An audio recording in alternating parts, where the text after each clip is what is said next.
Bismillahirrahmanirrahim. Assalamualaikum warahmatullahi wabarakatuh. Waalaikumsalam warahmatullahi wabarakatuh. Alhamdulillahi rabbil alamin. Wal aqibatu lil muttaqin. Wala udwana illa 'alal zalimin. Asyhadu an la ilaha illallah wahdahu la syarikalah. Al ilahul haqqul mubin. Wa asyhadu anna Muhammadan abduhu wa rasuluh al-mab'utsu rahmatan lil alamin. Allahumma salli wa sallim ala sayyidina Muhammadin wa ala alihi wa ashabihi ajma'in. Amma ba'd. Qala Allah subhanahu wa ta'ala fil Qur'anil Karim. A'udzu billahi minasy syaithanir rajim. Wal 'asri innal insana lafi khusr illal ladzina amanu wa 'amilus shalihat wa tawasau bil haqqi wa tawasau bis sabr. Shadaqallahul azim. Anak-anakku sekalian, para santriwan dan santriwati Mu'allaf Center An-Naba, kaifa halukum jami'an? Bi khairin walhamdulillah. Kaifa halukum ya Ustaz? Bi khairin walhamdulillah. Masya Allah, Masya Allah. Anakku sekalian, alhamdulillah pada hari ini kita melanjutkan lagi serial pembinaan mu'allaf di pesantren kita. Kalau terdahulu kita berbicara tentang pentingnya kita mensyukuri nikmat iman dan Islam, kemudian pentingnya kita bersabar dalam Islam ini, maka pembinaan yang selanjutnya adalah pentingnya kita mendakwahkan agama Islam kepada keluarga yang belum mengenal agama Islam. Apa? Pentingnya mendakwahkan Islam. Tadi mengawali pengajaran ini, Ustadz membacakan satu ayat di dalam Al-Quran, yaitu surat Al-Asr.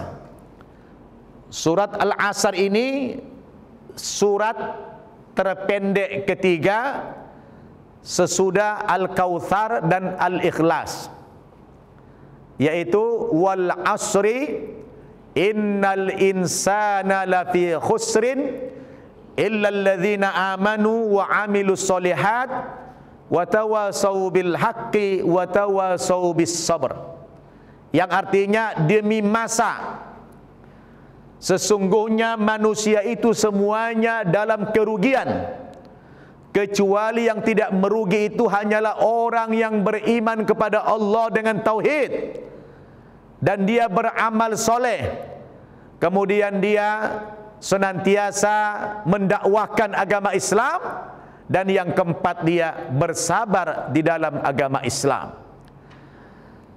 Imam Syafi'i rahimahullah pernah mengomentari surat Al-Asr ini. Kata beliau, seandainya Allah subhanahu wa ta'ala hanya menurunkan Al-Quran berupa surat Al-Asr ini, niscaya surat Al-Asr ini sudah cukup dijadikan pedoman bagi umat Islam di dunia ini. Dia memang redaksinya sedikit, redaksinya singkat, tapi kandungan isinya sangat padat dan luas sekali. Ya, apa kandungan isinya? Allah mengatakan tadi semua manusia ini merugi.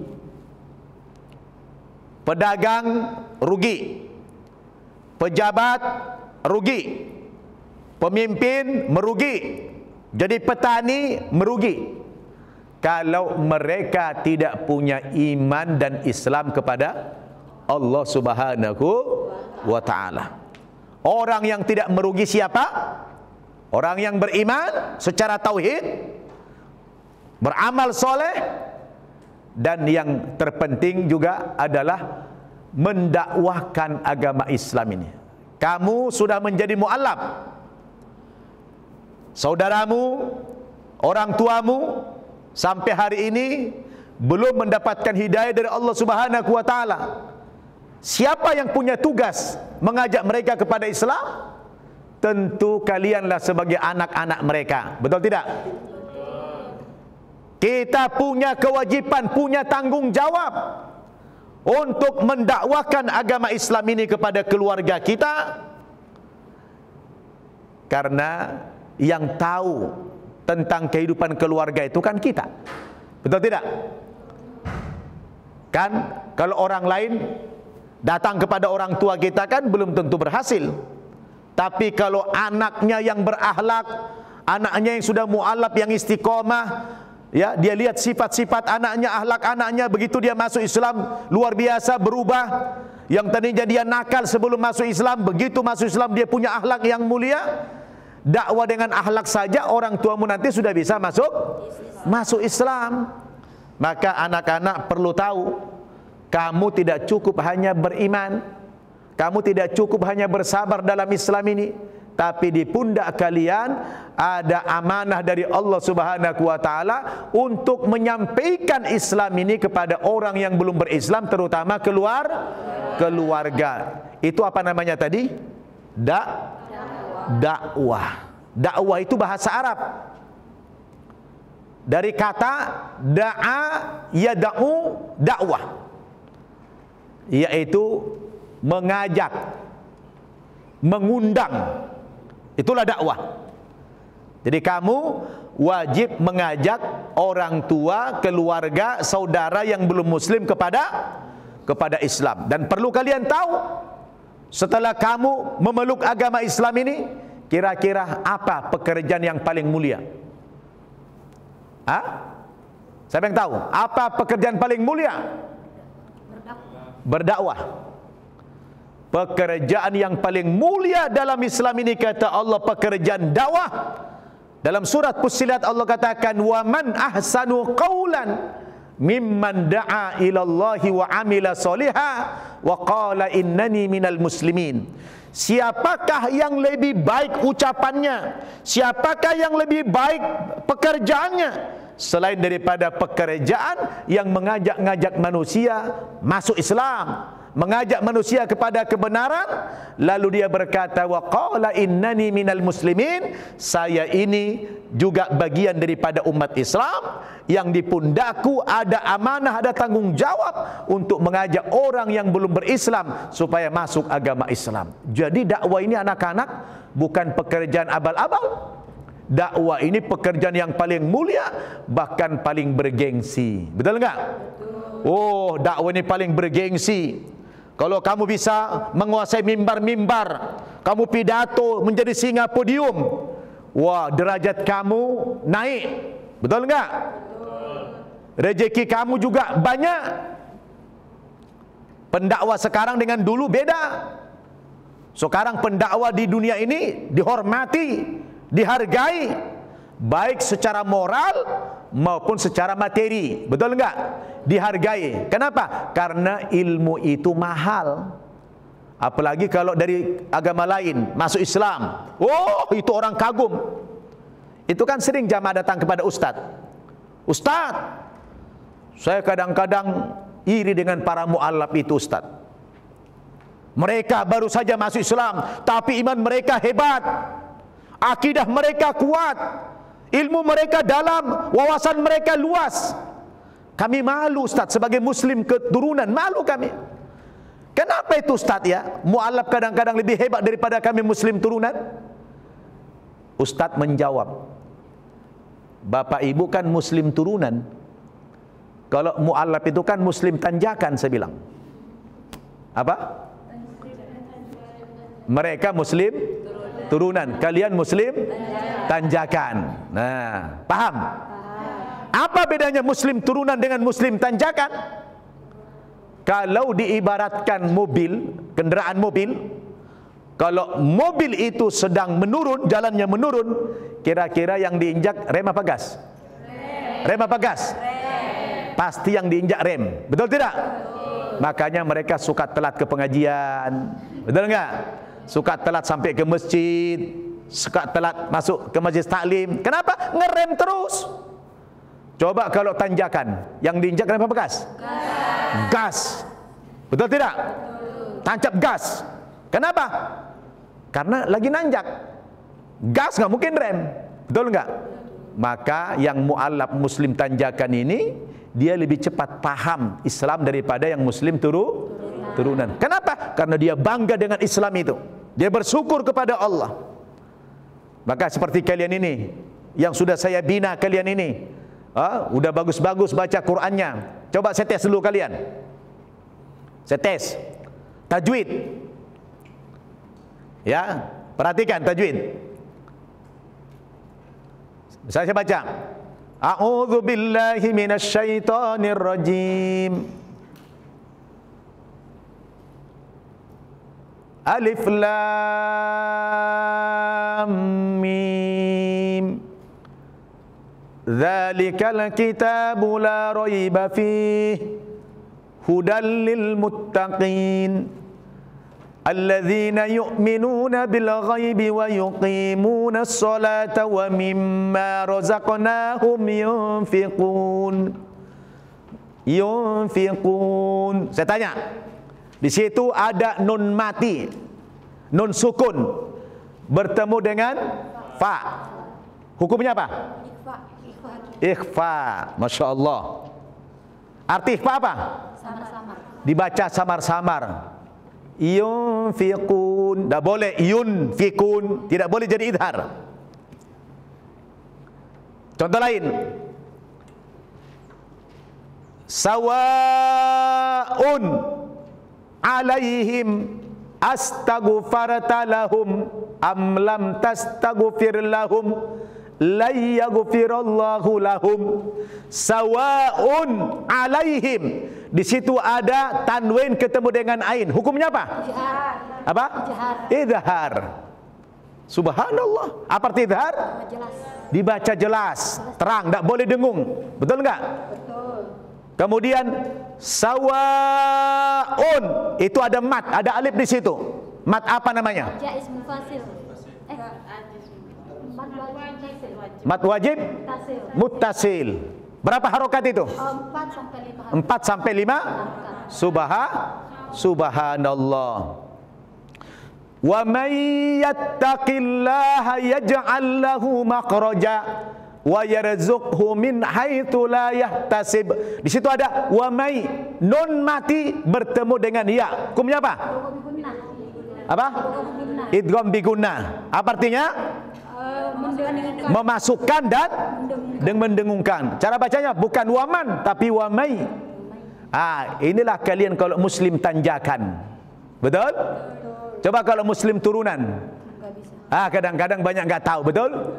Jadi itulah mereka tanya kepada saya, Ustaz, saya iri kepada mu'allaf itu. Mereka lebih bagus pemahaman Islamnya.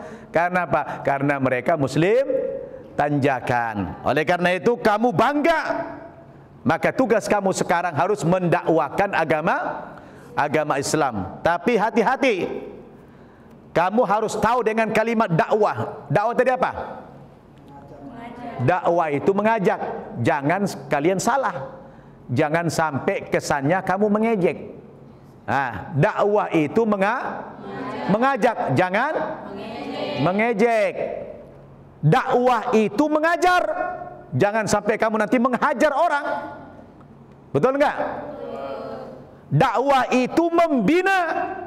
Jangan sampai berubah menjadi menghina. Betul enggak? Dakwah itu harus merangkul. Jangan pula praktek kamu malah memukul. Betul tidak? Jadi harus pahami dakwah itu yang benar. Betul tidak? Jadi berdakwah itu wajib. Dan itu pekerjaan yang paling bergengsi. Nah, ini tugas kamu ini. Lalu supaya kamu sukses mendakwakan agama Islam, tentu ada cara, ada metode. Betul enggak? Ada teknik-tekniknya, ada kiat-kiatnya. Mau tahu bagaimana kiat berdakwah? Kalian buka surat An-Nahl. Surat ke-16 ayat 125. Kita tidak perlu bikin-bikin cara sendiri. Allah Subhanahu wa taala sudah bimbing kita bagaimana cara berdakwah, metode dakwah yang benar. Di situ Allah ajari kita. Surat An-Nahl ayat 125. Allah Subhanahu wa taala berfirman, A'udzu billahi minasyaitonir rajim. Ud'u ila sabili rabbika bil hikmah wal mau'izatil hasanah wajadilhum billati hiya ahsan. Ketemu? Artinya apa? Ajaklah manusia-manusia itu ke jalan Tuhanmu. Ajaklah mereka kepada Islam, ajak mereka kepada kebenaran. Dengan cara apa kalian mengajak mereka kepada Islam? Dengan 3 metode. Berapa? Dengan 3 cara kita diajari Allah.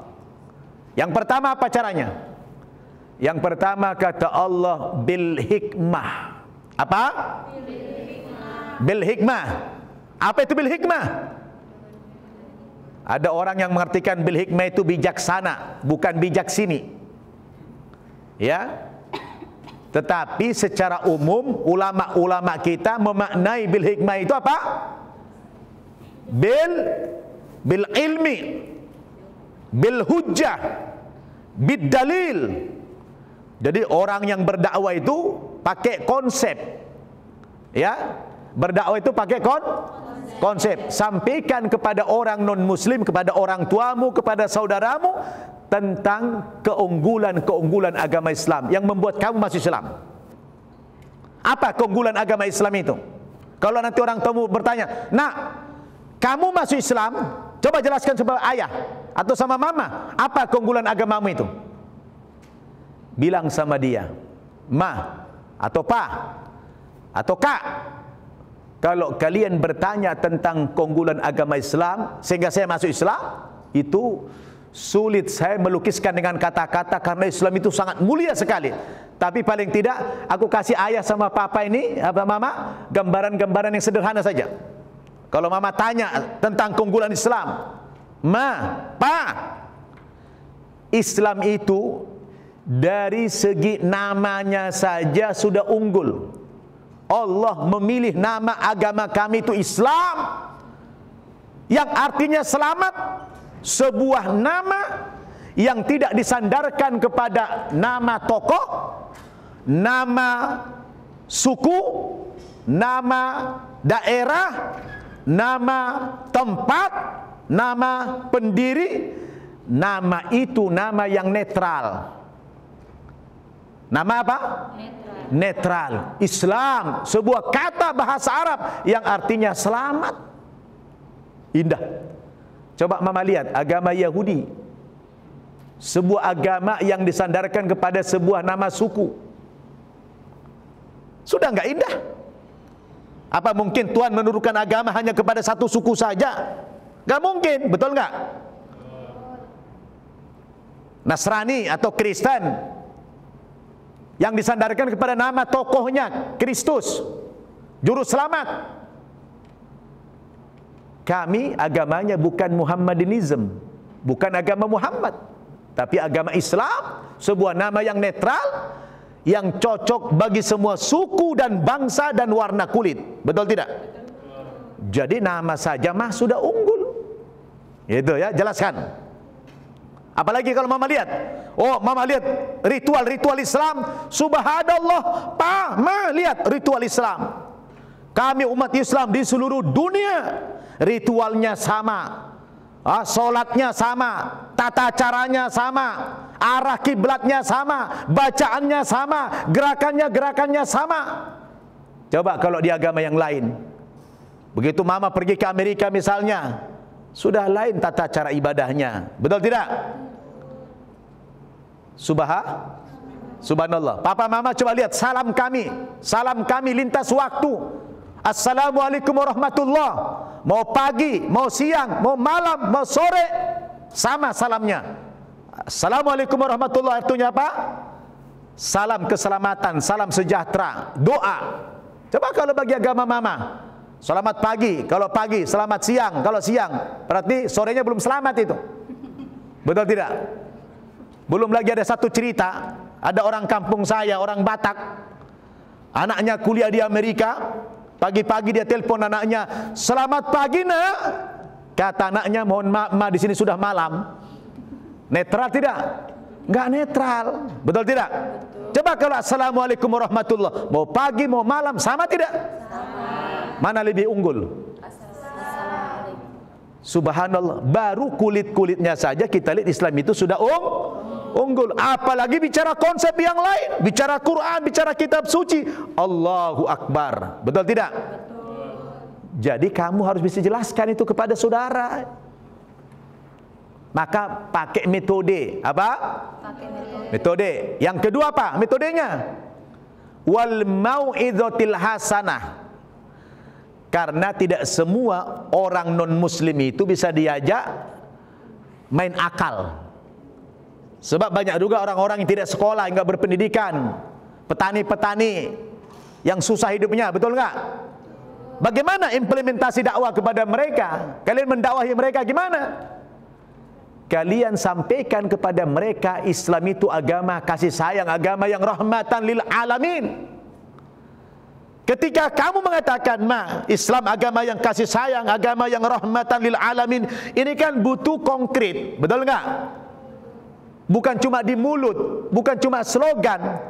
Kalau kamu mengatakan Islam itu agama yang kasih sayang, buktikan. Kamu sekecil apapun ada uang kamu korbankan buat orang tua, kamu korbankan buat saudara, kamu kirim misalnya.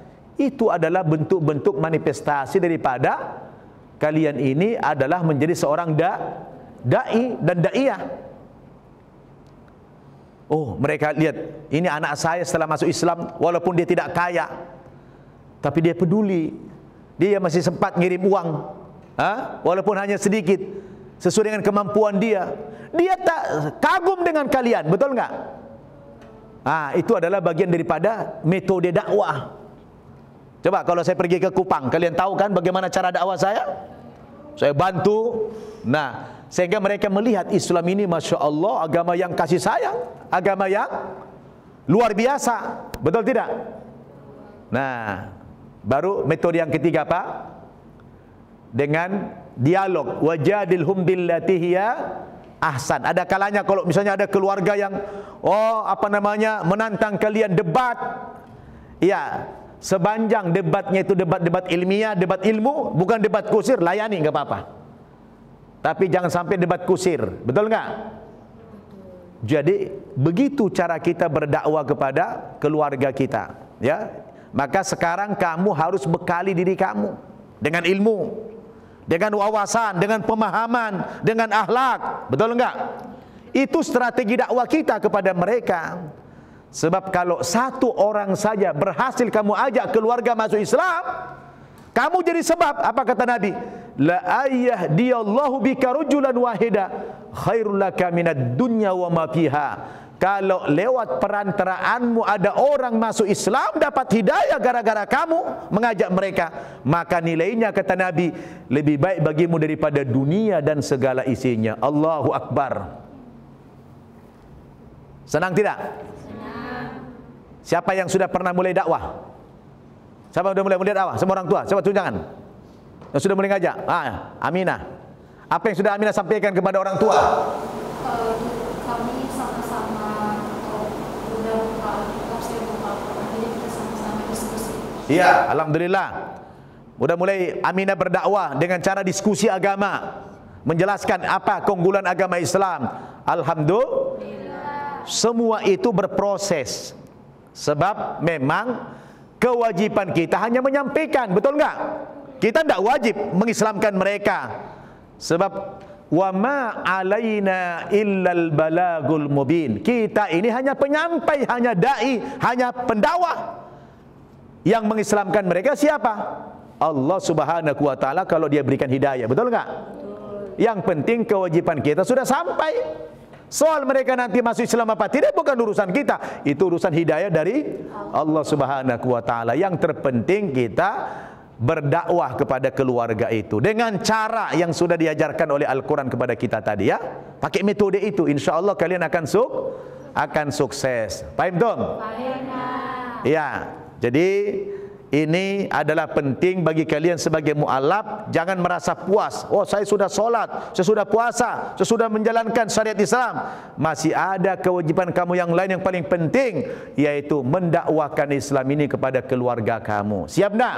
Siap. Siap tidak? Siap. Takbir. Allahu Akbar. Ya, demikian saja dulu apa kajian kita, betapa pentingnya kita mendakwakan agama Islam. Maka surat Al-Asr tadi menginspirasi kita. Singkat tapi padat. Siap jadi dai semua? Siap. Jadi dai ya? Alhamdulillah. Mudah-mudahan lewat lisan kalian nanti keluarga kalian diberikan hidayah oleh Allah Subhanahu wa taala. Amin ya rabbal alamin. Mari kita tutup dengan doa kafaratul majlis.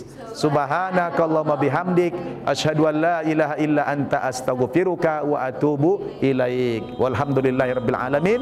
Wassalamualaikum warahmatullahi wabarakatuh. Waalaikumsalam warahmatullahi wabarakatuh. Ma'ana nahju hayatin ji'na tabsiratan 'an kulli dhalal. أعددنا بضع رسالات تحمل نورا للأجيال. معنا نهج حياة جئنا تبصرة عن كل ضلال. أعددنا بضع رسالات